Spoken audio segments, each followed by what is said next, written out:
Hello everyone. तो video को start करने से पहले अगर आप लोग हमारे चैनल पर नए हो तो चैनल को ज़रूर से सब्सक्राइब कर लेना। तो जैसा कि हमने लास्ट एपिसोड में देखा था कि लिन फेंग अपने सोल सी स्पेस में डीमन लॉर्ड के सोल स्पिरिट को ले जाकर ख़त्म कर देता है और वो सोल सी में होता है तो दूसरी तरफ उसकी बॉडी अब भी वहीं पर पड़ी होती है। पर तभी वहाँ पर दो लड़कियाँ आती है जो उसकी हालत देख उसे अपने क्लान ले जाने का डिसाइड करती है।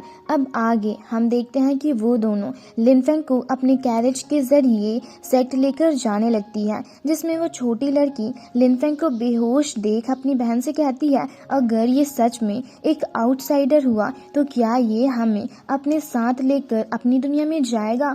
जिस पर उसकी बड़ी बहन कहती है कि हमारे यांग फैमिली की duty heavenly palace fire Z को प्रोटेक्ट करना है, जिसके कारण काफ़ी समय से हमारा आउटसाइड वर्ल्ड से कोई कनेक्शन नहीं रहा है। तो अगर मैं यहाँ से आउटसाइड वर्ल्ड में चली भी गई तो मैं वहाँ पर सरवाइव कैसे करूँगी। वहीं हम देखते हैं लिन फेंग उन लोगों की बातें सुन रहा होता है और कहता है यांग फैमिली, इसका मतलब ये लोग बुरे लोग नहीं हैं। फिर नेक्स्ट सीन में हमें लिन फेंग के सोल सी स्पेस का सीन दिखाया जाता है जहाँ पर वो डीमन किंग के सोल स्पिरिट को अपने फ्लेमिंग फर्नेस में रिफाइन करता है तो उससे डार्क इनकारनेशन सुत्रा जेड मिलता है, जिसे देख उसे समझ आ जाता है कि वो जेड डार्कनेस पावर्स का यूज करके हार्ट ऑफ डार्कनेस को गैदर करता है, जिससे ओरिजिनल स्पिरिट के साथ एक क्लोन का जन्म होता है। और फिर अपनी आंखें खोलकर कहता है अगर मैं भी अपने क्लोन को जन्म दूं तो शायद इसके जरिए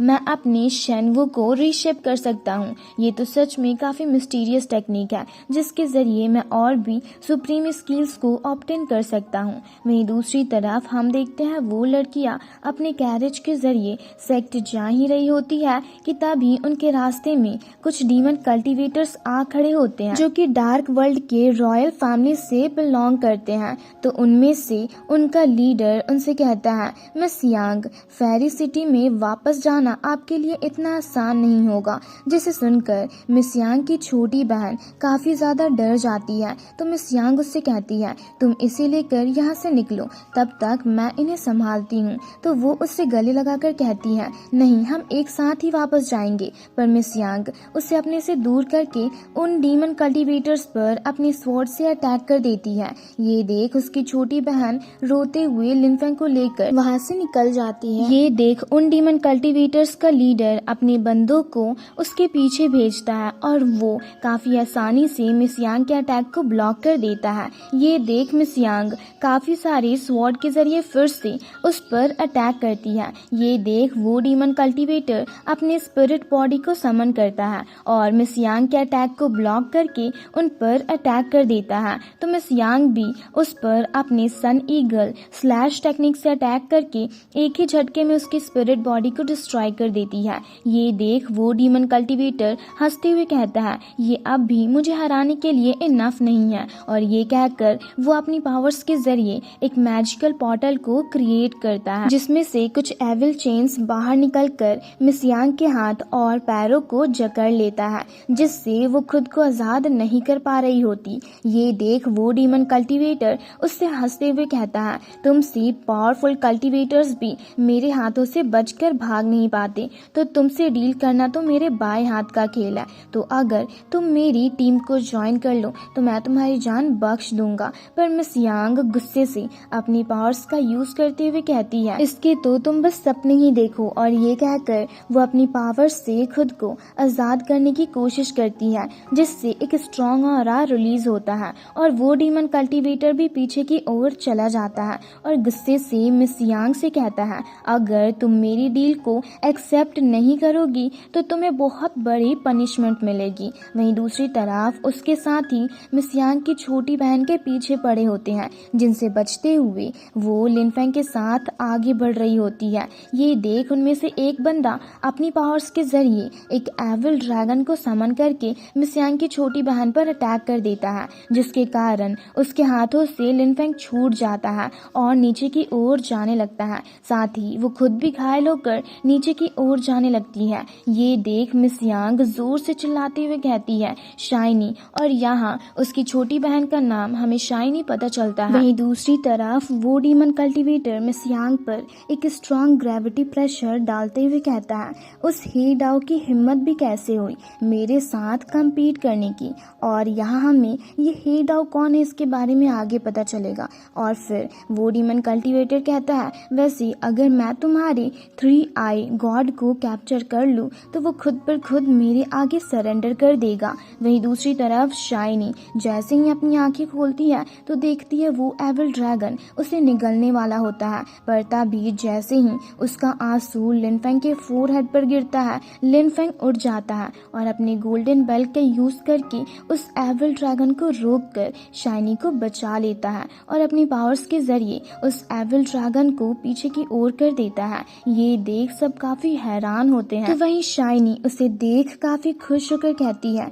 ब्रदर आपको होश आ गया? तो लिन फेंग कहता है हाँ, और फिर एक फॉर्मेशन एक्टिवेट करके अपने डिवाइन स्वॉर्ड को समन करके उस एविल ड्रैगन को खत्म कर देता है। ये देख उन डीमन कल्टीवेटर्स में से एक चौंक कर कहता है 3 आइड ट्राइब में इतना यंग और पावरफुल कल्टीवेटर जिसके पास डिवाइन स्वॉर्ड भी आखिर आया कहाँ से? जिस पर दूसरा बंदा कहता है नहीं, इसकी ब्रीथ को देख मुझे नहीं लगता कि ये 3 आइड ट्राइब का बंदा है। वहीं शाइनी काफी खुश होकर लिन फेंग से कहती है ब्रदर आप तो सच में कमाल के हो। तो लिन फेंग उससे कहता है तुम भी, वैसे तुम इन लोगों के साथ क्या करना चाहोगी? जिसे सुनकर उन डीमन कल्टीवेटर्स में से एक गुस्से से लिन फेंग से कहता है आखिर तुम खुद को समझते क्या हो? और ये कहकर वो लोग लिन फेंग की पावर्स को देख वहां से भागने की सोचते हैं, पर लिन फेंग अपने बस एक ही अटैक से उन सबको खत्म कर देता है। ये देख तो शाइनी हैरान ही रह जाती है और फिर अपनी बहन को उस डीमन कल्टीवेटर के हाथों में कैद देख काफी परेशान होने लगती है। वहीं वो डीमन कल्टीवेटर अपने साथियों को देख उन पर गुस्सा कर रहा होता है, पर तभी वो देखता है तो लिन फेंग उसके सामने आ खड़ा होता है। ये देख वो अपने एविल चेन्स के जरिए लिन फेंग को भी जकड़ने की कोशिश करता है, पर लिन फेंग अपने गोल्डन बेल्ट कवर के जरिए उसके एविल चेन्स को डिस्ट्रॉय कर देता है और अपने फीनिक्स को समन करके उस पर अटैक कर देता है, जिससे घायल होकर वो डीमन कल्टीवेटर पीछे की ओर चला जाता है और चौंक कर अपने वेपन को देख कहता है ये कैसे हो सकता है? मेरा स्काई स्कैपर स्टिक तो एक सेमी लिमिटेड मैजिक वेपन था, तो आखिर इसकी पावर्स इस लड़के की पावर से कम कैसे हो सकती है? और फिर चौंक कर लिन फेंग से पूछता है आखिर तुम हो कौन? देखने में तो तुम 3 आइड ट्राइब के तो नहीं लग रहा है, पर जो भी हो आज तुम में से कोई भी मेरे हाथों से नहीं बचेगा। और ये कहकर वो गुस्से से एक बड़े से एविल हैंड के जरिए लिन फेंग पर अटैक करता है, जिसे देख दूसरी तरफ से लिन फेंग अपने फीनिक्स को समन करके उस पर अटैक करता है, जिससे उस डीमन कल्टीवेटर का अटैक डिस्ट्रॉय हो जाता है।